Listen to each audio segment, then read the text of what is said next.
Vamos a Brasília agora, então, para amarrar esse assunto. O Afonso Marangoni está na linha com a gente, traz mais detalhes sobre o caso do Banco Master, inclusive com informações de bastidores também, obviamente. Diga, Marangoni, bom dia para você. Pois é, Fábio, bom dia a você, a Sheila, a Carla, a todos que nos acompanham. Essa questão do Banco Master ganha agora um novo patamar com esses vídeos, que foram divulgados. É verdade, é importante dizer que o sigilo ele está mantido para a investigação e o sigilo ele foi derrubado apenas para esses depoimentos, mas ali já há questões muito interessantes para a análise. Tem uma informação importante também para dizer que as investigações que estão caminhando na Polícia Federal, nesse caso do Banco Master, chegaram a elementos que apontam sim para o envolvimento de políticos com foro especial. E apurações desse tipo têm que correr no Supremo Tribunal Federal. Provas coletadas pela PF na primeira fase da Operação Compliance Zero, que teve como alvo o ex-banqueiro Daniel Forcaro, contém referências a lideranças partidárias, altas autoridades, segundo os relatos feitos à Folha de São Paulo, sob anonimato por investigadores do caso. Eles afirmam que foram feitos vários achados com menções a essas figuras. Quando Forcaro foi preso, a PF quebrou sigilos, apreendeu documentos e acessou o telefone celular do banqueiro.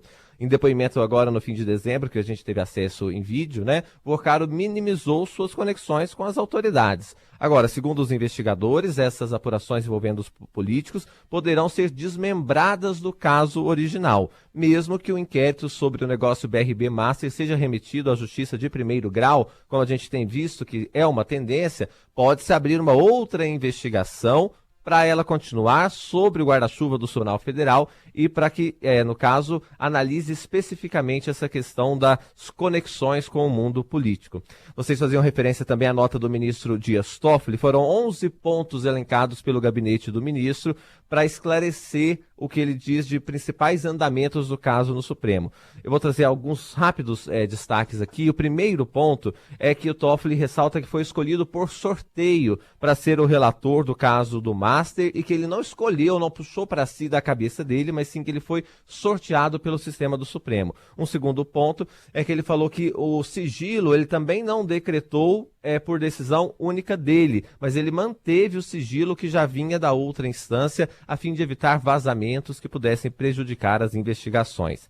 Ele também disse que, paralelamente à Operação Compliance Zero, outras operações foram encaminhadas ao Supremo, dentre elas uma do Rio de Janeiro, que foi prontamente devolvida à primeira instância, uma outra em São Paulo, que aí essa ficou no Supremo por iniciativa, inclusive, da Procuradoria-Geral da República.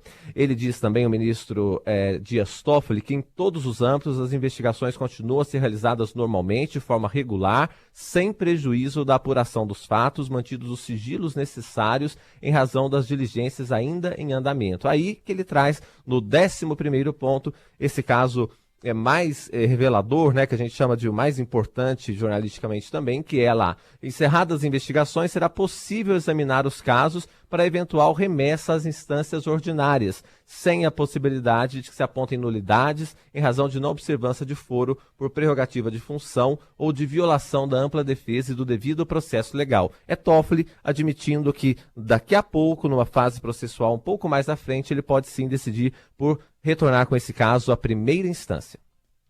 É isso, então é uma possibilidade o desmembramento, ou seja, uma parte ficar na primeira instância e uma parte no Supremo Tribunal Federal.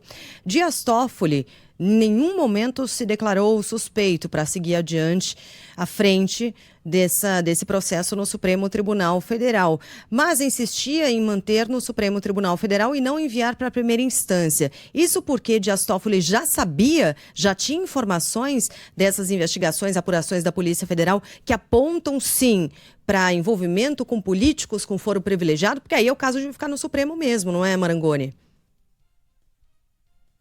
Pois é, exatamente, Sheila. Essa questão, o primeiro momento que levou essa investigação ao Supremo foi apenas uma citação ao deputado Bacelar, uma citação hoje considerada muito lateral, que nada influencia o caso e o escândalo do Banco Master. Então, a princípio foi para lá por isso, e agora, com esses novos elementos de prova, é que os investigadores estão dizendo que sim, tem muitas autoridades importantes sendo citadas, embora já há também o entendimento que apenas a citação não traz exatamente o foro para o Supremo Supremo Tribunal Federal. A tendência maior é este desmembramento, mas o que trouxe esse caso para o Supremo Tribunal Federal da primeira instância foi apenas essa citação lá ao deputado Bacelar, agora que esses novos elementos vão aparecendo e podem aparecer mais, porque teremos provavelmente novos depoimentos daqueles depoentes que no início dessa semana decidiram ficar em silêncio porque alegaram não ter acesso aos autos do inquérito, mas que podem falar num segundo momento.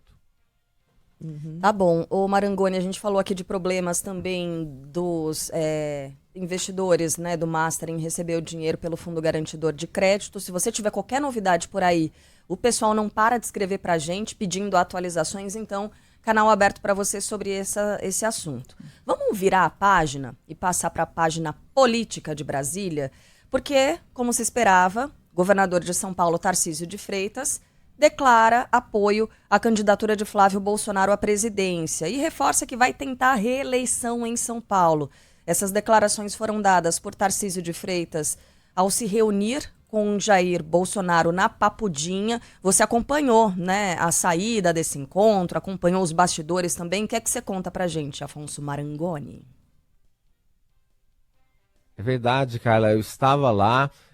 Muito curioso, né? Porque o governador de São Paulo parou ali numa rotatória, no meio de uma rodovia, para falar com a imprensa, que é justamente até onde a gente pode chegar na Papudinha. A gente tem que ficar 1,5 km de distância dali. Então houve uma mobilização e o governador quis falar com a imprensa mesmo nessas condições. Estava quase chovendo, já caía alguns pingos e o governador de São Paulo quis dar essa palavra, justamente comentando nessa visita ao ex-presidente Jair Bolsonaro. Essa visita inicialmente estava prevista para a semana passada, já tinha autorização, mas aí o governador de São Paulo, alegando outros compromissos, pediu para remarcar a data, o que foi atendido pelo ministro Alexandre de Moraes. E claro que todo o contexto desta visita se dá sobre as eleições de 2026, né? O governador de São Paulo tem sido muito comentado qual será o destino político dele, se ele vai tentar a reeleição, se ele vai tentar a presidência da República, mas ele mais uma vez colocou uma pedra sobre essa questão e foi bem enfático ao dizer que os planos dele é ser candidato à reeleição em São Paulo e que ele vai apoiar Flávio Bolsonaro para a presidência da República em 2026. Nós temos um trecho do que disse o governador assim que ele visitou Bolsonaro. Vamos ver. O martelo, então, está batido com Flávio Bolsonaro, candidato à presidência. Sim, com certeza. O senhor está na campanha. Claro, o mesmo que eu tive em 2022. Me eleger em São Paulo e ajudar o nosso candidato presidencial. Mas ele falou diretamente sobre isso. No momento, o martelo está batido, Flávio Bolsonaro é o nosso pré-candidato. Não tem dúvida. Esse assunto não está em discussão, já está consolidado. Não tem dúvida com relação a isso. Não tem nenhum dissenso com relação a isso.